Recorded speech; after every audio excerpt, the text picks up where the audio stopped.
السلام علیکم ملګرو یو افسوسناک خبر مخې راغلی دی د باجوړ په ښار علاقه کې د جی یو ای ورکرز کنونشن یو پروګرام چې په هغې باندې دھماکه شوې ده. تقریبا 13 کسان تر اوسه پورې چې کوم اپډیټ راغلی دی د هغې مطابق 13 کسان چې کوم دي هغې کې شهیدان شوي دي او 50 نه زیات کسان چې کوم دي هغه پکې زخمیان دي چې هسپتال له منتقل کړل شوي دي. د دې دھماکې حوالې سره لږ ډیټیل سره خبره کوو. یو اهم پیغام هم تاسو سره په دې ویډیو کې شریکول غواړم. خو دا ویډیو از پاکستان از پښتون وګوره دا مو وایه چې ته د هرې پارټۍ نه تعلق لري.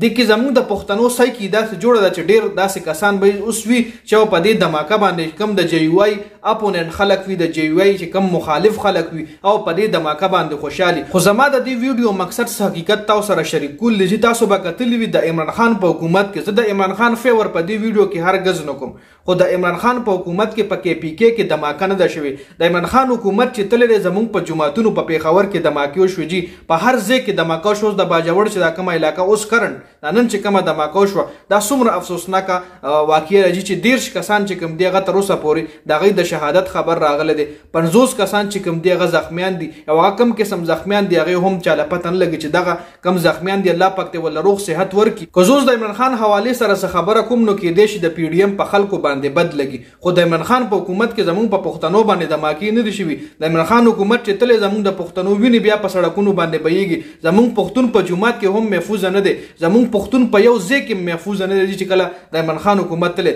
د عمران خان حکومت نه مخکې هم څومره دھماکې په کې پی کې شوي دي. دا دومره دھماکې که تاسو وګورئ دا په ټول پاکستان کې نه دي شوي چې څومره په دې کې پی کې شوي دي جي. نو د پښتون وینه دومره ارزانه ده جي. دې ځای کې تاسو ټول نه زه صرف یو تپوس کوم چې د پښتون وینه ولې دومره ارزانه ده. زما چې کوم سوچ د پښتون وینه ځکه ارزانه ده چې زموږ په پښتنو کې اتفاق نشته دی. زموږ پښتانه هر کله دې خلکو استعمال کړي دي. سیاسي خلک راشي مونږ پښتانه استعمال کړي خپل مفاد دپاره چې کله هغوی له کرسۍ میلو شي بیا هغوی زموږ تپوس نه کوي جي. همدغه سیاسي خلکو له چې کله کرسۍ نه میلاویږي همدغه سیاسي خلک راپاسي زموږ پښتانه ځان سره اسلام آباد پورې ګرځئ جلسو لیبوزي په جلسو کې هغوی ذلیل او خوار کوي او بیا چې کله دغه سیاسي خلکو له کرسۍ میلو شي نو بیا هم زموږ پښتنو وینې په جوماتونو کې هم تویږي. زموږ پښتون بیا په کور کې څه کوي په جومات کې څه کوي چې په یو ځای کې هم محفوظه نه وي. د پښتون وینه ډېره زیاته ارزانه ده په دې وجه باندې ده چې زموږ پښتنو کې غیرت نشته، زموږ پښتنو کې اتفاق نشته دی. که چېرې مونږ کې اتفاق راغی مونږ پښتانه که چېرې تاسو د دې دھماکې دا ویډیو وګورئ او په هغې باندې ښکته کمنټس وګورئ نو کې به ډېر خلکو داسې هم کمنټ کړي چې به پرې خوشحالي په دې دھماکه باندې. دا زموږ د پښتنو سایکي ده او دا زموږ د پښتنو د غر کېدو غټ پوینټ دا دی چې مونږ په یو بل باندې خوشحالېږو. که هغه د بلې پارټۍ نه تعلق لري که د عمران خان په پارټۍ باندې خدای مکه دھماکه وشوه پی ډي ایم والا به خوشحاله، که د پی ډي ایم په پارټۍ باندې دھماکه وشوه دغه خو هغه نور اپوزیشن عمران خان والا پارټۍ والا چې کوم دی به پرې کمنټ کوي او خوشحال وي چې ښه ده او دا خو قابل د دی او فلانې او ډینګړې. ما وکته زه دا خبره اسې نه کوم، ما وکته کمنټس په دھماکې په ویډیو باندې ځکه دا خبره زه تاسو سره شریک کوم. نو زما د ویډیو مقصد صرف او صرف دا دی چې رايوځای شو او دغه سیاسي دغه مفاد پرسته خلک وپېژنو چې کم خلک مونږ استعمالوي او بیا زموږ وینې هم تویوي نو دغه خلک مونږ وپېژنو او دی له هرګز مونږ کرسۍ ورنکړو چې دی په کرسۍ کښېني دی له مونږ اختیارات ورکړو د اختیاراتو مالکان شي او بیا راشي زموږ وینه څکي. ډېره د افسوس خبره ده.